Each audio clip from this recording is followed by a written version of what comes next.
어제 이야기를 조금 돌아보죠. 아마샤가 왕이 되는 모습을 보았습니다. 그냥 왕이 된 게 아니라 아버지 요아스가 반란으로 인해서 일종의 암살을 당했죠. 그 상황 속에서 이제 아마샤가 왕이 되었을 때는 아마샤는 사실은 그 정권 기반이 되게 취약하였다.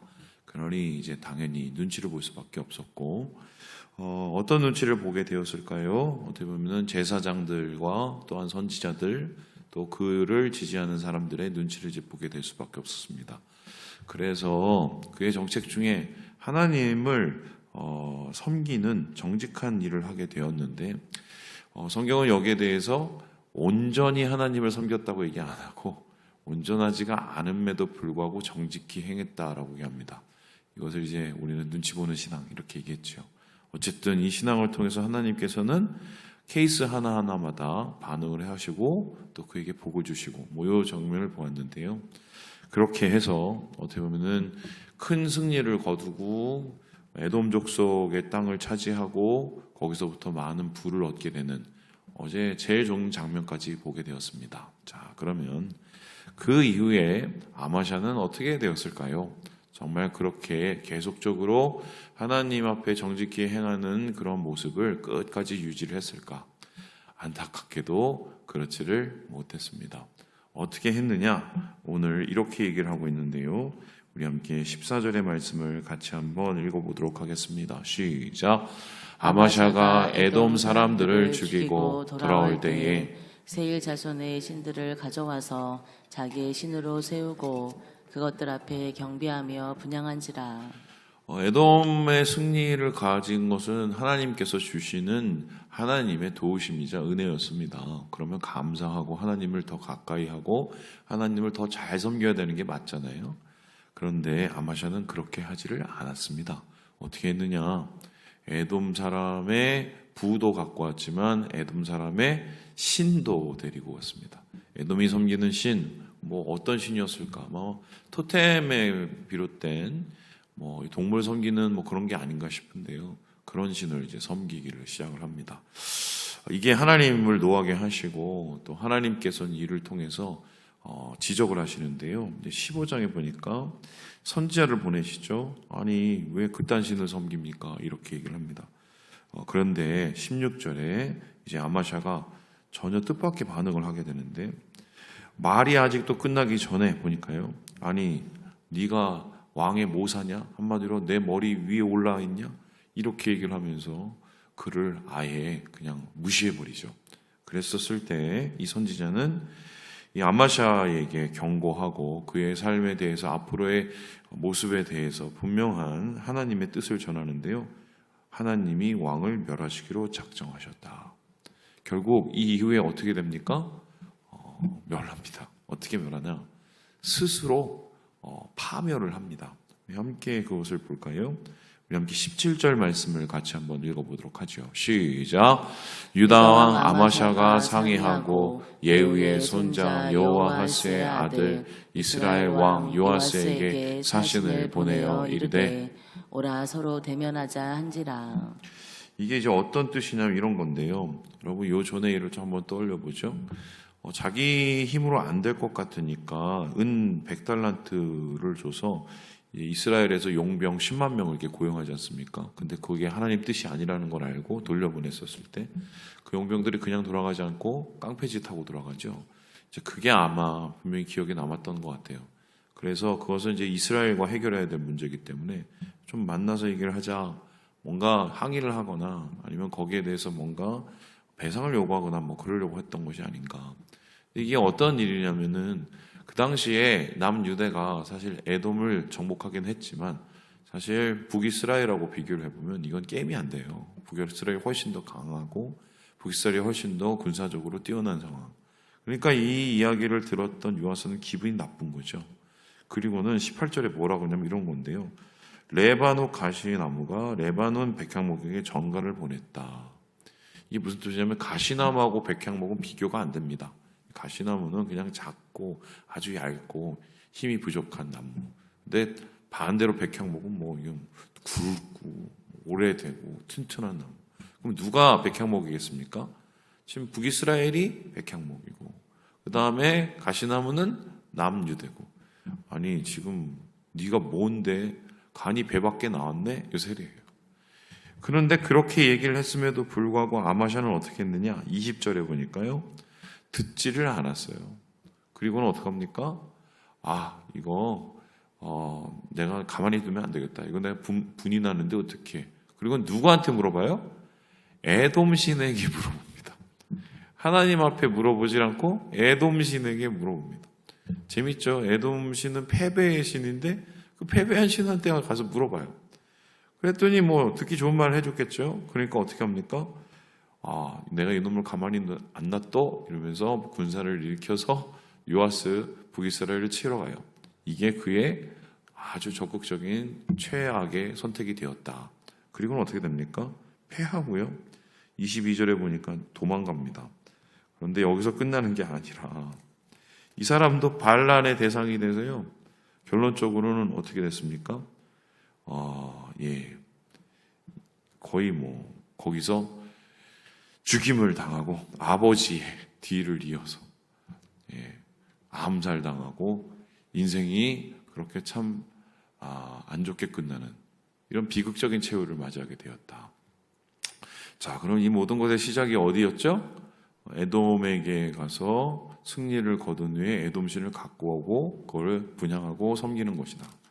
자, 그럼 질문을 해봅니다. 아니 왜 이렇게 이해되지 않은 행동을 했을까요? 아니 섬기려면은 차라리 뭐 바벨론이나 애굽이나 이런 큰 나라, 좀 좋은 나라, 또 아니면은 뭐 막강한 능력이 보이는 그런 신들을 섬긴 거면 그나마 조금 이해라도 됩니다. 힘이 세지고 싶었나 보네. 그런데 이거는 자기가 가서 승리를 하고 무찌른 나라의 신을 갖고 와서 그것을 섬긴다? 여러분 이게 상식적으로 이해가 됩니까? 그래서 어제 제가 이제 이걸 한번 정리를 해봤어요. 왜 이런 말도 안 되는 짓거리를 했을까? 아마샤는 생각을 해봤더니 뭐 그 당시 고대 근동의 신관, 또 그 당시에 또 정치적 상황을 보니까 세 가지 이유가 있더라고요. 첫 번째는 뭐냐면 이런 건데요. 우리의 생각과는 좀 다른데 자기의 능력치를 향상시킨다고 생각한 거예요. 이게 무슨 소리냐? 이게 고대에서는 이제 전쟁이 일어나지 않습니까? 그 이제 신과 신의 전쟁이에요. 신과 신의 전쟁이면 예를 들어서 우리가 하나님 섬기고 저기가 무슨 다른 신을 섬기면 둘이 둘이 싸워서 우리가 이겼어요. 그러면 정확하게 따지면 내가 이긴 것도 되지만 하나님이 이기게 해주신 뭐 이런 게 되는 거거든요. 그러니까 A라는 국가에 섬기는 A신, B라는 국가에 섬긴 B신. 그래서 싸우면은 A신이 이기면 A신이 국가가 이제 승리를 하게 되는 그런 거죠. 그런데 여기서 대부분의 나라들은 어떻게 하느냐? B 국가에서 섬겼던 그 전쟁에서 패한 신도 갖고 옵니다. 왜 갖고 오느냐? 이게 두 가지 의미인데, 내가 이겼어. 전리품으로 갖고 오는 경우도 있고요. 두 번째는 뭐냐면, 너도 원래 신이니까 그래도 도움이 될 거 아니야. 뭐라도 하나 더 갖다 놓는 겁니다. 그래서 일종의 내가 가지고 있는 능력치를 향상시키기 위해서 에돔신도 더 플러스 이제 너 나 도와줘야 돼. 이런 생각으로 이제 하는 경우가 많았는데 아마 이 아마샤도 그렇게 고대 근동의 왕들이 생각하는 그런 똑같은 있을 생각을 하지 않았을까 이렇게 이제 추정이 됩니다. 두 번째는 뭐냐면요. 에돔 신이 하나님보다 훨씬 더 편했기 때문입니다. 하나님은 하지 말라는 게 그렇게 많아요. 그죠? 야, 너 뭐 왜 10만 명 그거 데리고 가? 야, 데리고 가지 마. 율법에서야 그 연자제 반대하지 마. 하라는 게 좋고 하지 말라는 게 그렇게 많아요. 여러분 십계명도 보세요. 하라는 것도 힘들어 죽겠는데 다 하지 말래요. 뭐 이거 하지 말고 저쪽 하지 말고 다 하지 말고. 그냥 귀찮죠. 까다롭죠. 그리고 불편합니다. 그런데 그에 비해서 에돔은 어떻습니까? 내가 저기 북이스라엘 치러 가려는데 가도 되겠어? 잘 된다고 다 하라고 다. 여러분 이렇게 편한 신이 있으면은 편한 신에게 더 마음이 기울지 않겠어요? 물론 아마샤가 하나님을 섬기지 않은 건 아니에요. 하나님을 섬기지만 또 편한 에돔신을 더 신뢰했던 거죠. 우리도 사실은 이렇게 양다리 할 때가 꽤 많이 있죠. 이것도 섬기고 저것도 섬기고 목사님 저는 섬긴 적이 없는데요. 세상과 또 하나님 사이에서 갈팡질팡하거나 양다리 아니라 뭐 쓰리다리, 뭐 나중에 거의 문어다리 돼서 뭐 이런 분들 우리가 많이 보게 됩니다. 왜냐하면은 사실 그 이유 중에 하나는 뭐냐면 자꾸 우리는 우리가 원하는 편한 것을 쫓아가는 그러한 본능적인 악함이 있기 때문인데 지금 아마샤도 아마 그렇게 된 게 아닌가. 그리고 이제 마지막으로 왜 이 아마샤가 이런 섣부른 선택을 했을까 했었을 때 아버지하고 똑같은 거예요. 아버지 어땠습니까? 요아스가 이 여호야다라는 이 제사장 안에 같이 있었을 때는 그의 보호를 받을 때는 성군이었어요. 그런데 여호야다가 죽고 난 다음에 어떻게 하려고 했죠? 정치적으로 애가 독립을 하고 싶은 거예요. 그럼 독립을 해야 되는 건 어떻게 합니까? 그 아들 내미가 있을 거 아니에요. 여호야다의 아들, 그리고 제사장 그룹, 또 선지자 그룹. 쟤네들은 맨날 나한테 뭐라 그러고 구박만 주고 싫어. 나는 나 좋아하는 사람하고 말 끊을 거야. 그리고 만든 게 뭐예요? 이방신 섬기는 거였잖아요. 그래서 사실은 지금 에돔신, 그 말도 안 되는 신을 갖다 섬긴 것도 어떤 뜻이냐? 이제는 나도 좀 독립할 때가 되지 않았어? 내 왕권을 좀 높일 때가 되지 않았어? 아이고, 내가 지금 에돔하고도 이겼는데 뭐 못할 게 뭐야? 이러면서 소위 말해서 간이 배 밖에 나온 거예요. 정치적인 독립을 하기 위해서 어떻게 보면은 하나님이 아니라 에돔신을 더 섬기고, 그리고 다른 이방신을 섬기는 그런 그룹들과 손을 잡게 되는 아버지하고 똑같은 길을 가게 되었다. 자, 그러면 오늘 말씀 속에서 우리는 좀 심각한 모습을 보게 되는데요. 여러분, 그 아마샤의 신앙을 가지고 제가 분명히 말씀드리기를 눈치 보는 신앙이라고 하겠습니다. 여러분, 눈치 본다는 게 나쁜 건 아니에요. 하나님 눈치를 봐야죠, 우리가.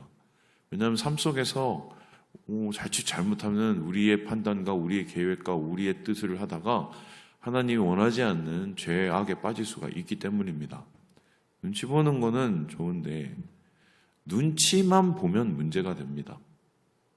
눈치 보는 신앙의 문제점, 눈치 보는 신앙의 가장 큰 한계, 눈치 보는 신앙의 가장 큰 어려움이 뭔지 아십니까?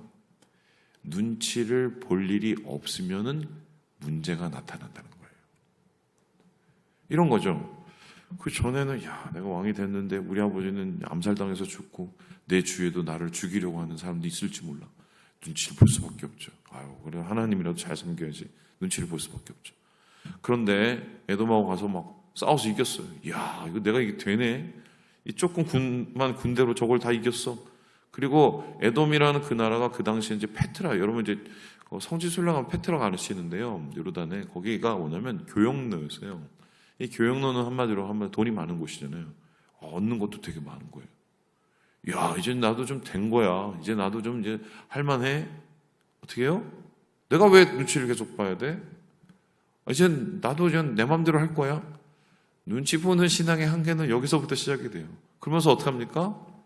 자기가 하고 싶었던, 자기가 내 마음속에 내재됐던 본능들, 꿈틀꿈틀거리는 것들을 그냥 하나씩 하나씩 잡아가기 시작하면 그게 망하는 길로 가는 거죠.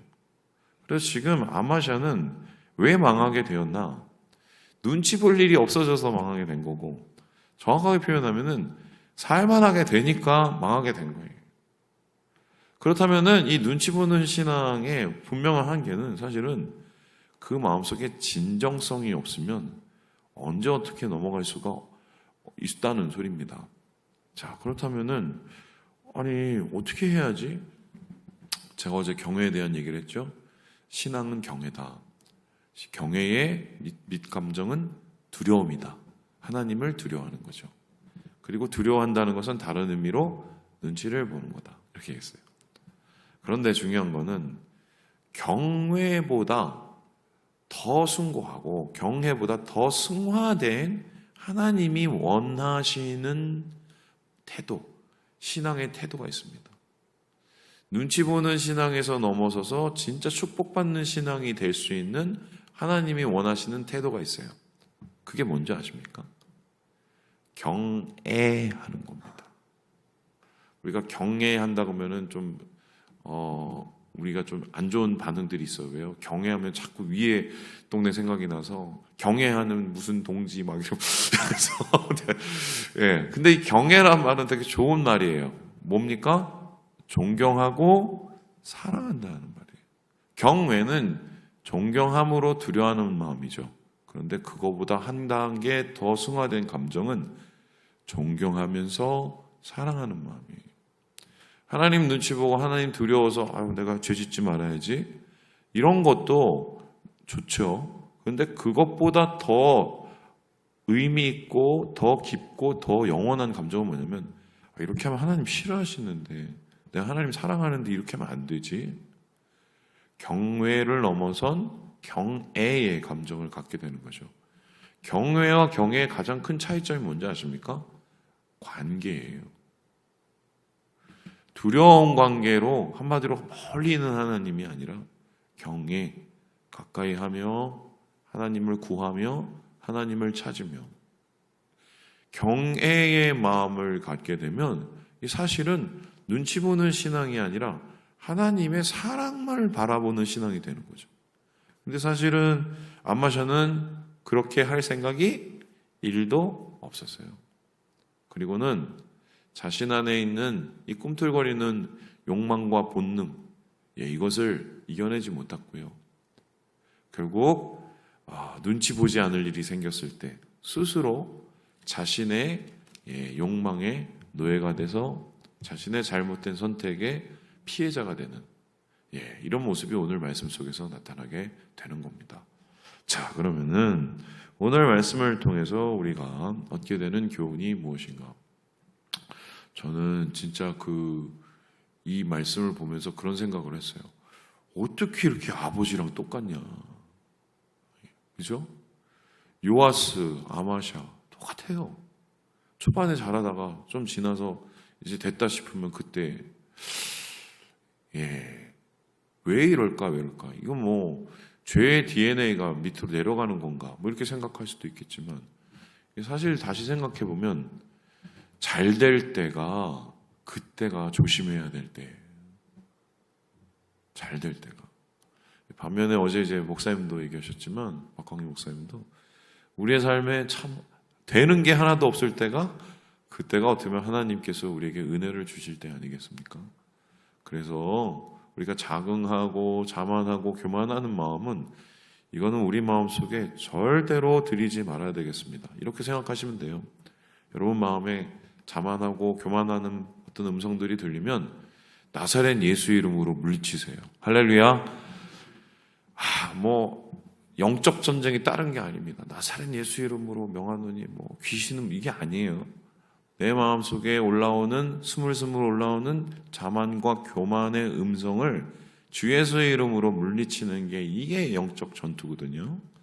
그래서 이게 우리에게 필요하다. 그리고 마지막으로 하나님을 사랑하는 신앙, 경외 신앙이 얼마나 중요한 것인지 그 가치를 다시 한번 고민해 봐야겠다.